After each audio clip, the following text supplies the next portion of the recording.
తెలంగాణ రాష్ట్ర ప్రభుత్వం సాదా బైనామా భూములపై పెండింగ్లో ఉన్న దరఖాస్తులను వేగంగా పారదర్శకంగా పరిష్కరించేందుకు సిద్ధమవుతోంది.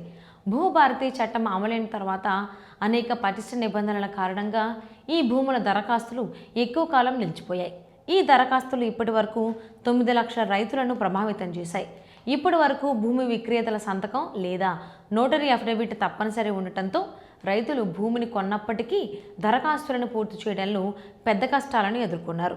కొంతమంది భూమి విక్రేతలు అధిక డబ్బులు డిమాండ్ చేయడంతో లేదా సంతకం ఇవ్వకపోవడంతో సమస్య మరింత పెరిగింది. ఇది గమనించిన ప్రభుత్వం కఠిన నిబంధనలను రద్దు చేయనుంది. ఇక నుంచి భూమి విక్రేతల సంతకం అవసరం ఉండదు. భూముల ధృవీకరణను పొపేషన్ విధానం ప్రకారం నిర్వర్తిస్తారు. రాష్ట్రంలోని ఎంఆర్ఓలు, రెవెన్యూ సిబ్బంది పొలాల్లోకి వెళ్ళి భూమి ఎప్పటి నుండి ఎవరి ఆధీనంలో ఉందో, సాగు పరిస్థితులు, పక్క పొలాల పరిధి వంటి వివరాలను పరిశీలించి దరఖాస్తులను క్లియర్ చేస్తారు. అంతేకాక భూములు ఇప్పటికే కొన్నవారి మౌలిక హక్కులను సురక్షితం చేయడం, ఏవైనా వివాదాలపై స్పష్టత తీసుకొస్తూ రైతుల సమస్యలకు తక్షణ పరిష్కారం అందించడానికి ప్రభుత్వం చర్యలు తీస్తోంది. ఈ ప్రక్రియ ద్వారా రాష్ట్రంలోని 9 లక్షల మంది రైతులు లబ్ధి పొందగలుగుతారు.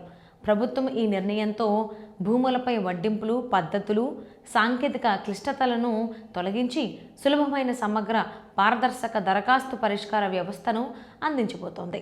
రైతులు తాము కొనుగోలు చేసిన భూములు ప్రభుత్వ ధృవీకరణతో సురక్షితం అవుతాయని, భవిష్యత్తులో ఎటువంటి సమస్యలు ఎదురయ్యే అవకాశం ఉండదని అధికారులు స్పష్టం చేశారు.